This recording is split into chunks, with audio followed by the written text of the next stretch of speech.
muan local rock tlang na te to kang ko phi ve ni nia ti turpo ni vak loka emu kom reng me ya ngi chu ilu chu kol phi se zon mu kol ni nia local rock tlang na tok ve o nghe ni ta sungkar karate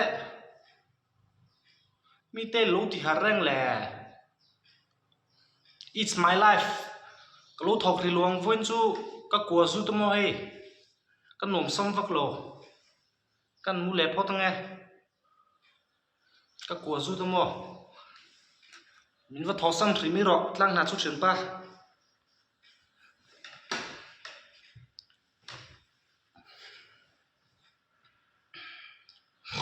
ha e kwa chu a zut lo lo phe mi ro e pe lu vang mi ni kha mi chuan lo ko ro so ta kan va spot dom nia no thum vel so ta ken da lo ro pe la no zui ba na lang na su tho pe lu pon lo ko mi ro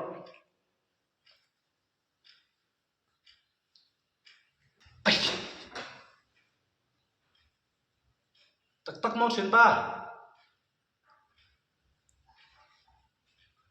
kalau zui nga là cái gì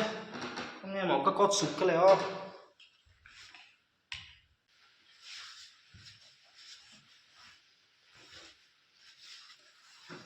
pay lan vi long in xiêm dấu đẹp to mày in fit rap thắc cái tuần này su cái là tiền đã cho nên tur su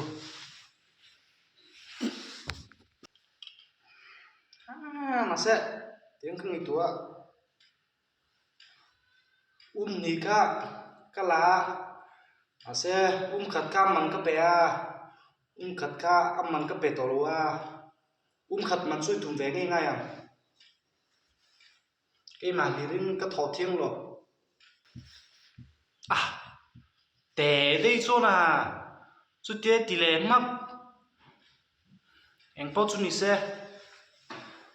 mang chả phốt mua mì đòn à cái bún thì cả lăn nát điêu in cái gì và cái sân mì rồi khát man chu cái này thì to bao cái ring rồi mang chả lên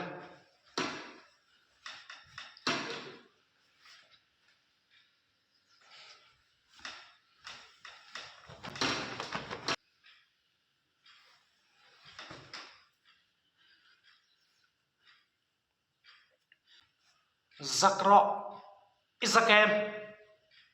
giặc ngồi rọ ít giặc em giặc cả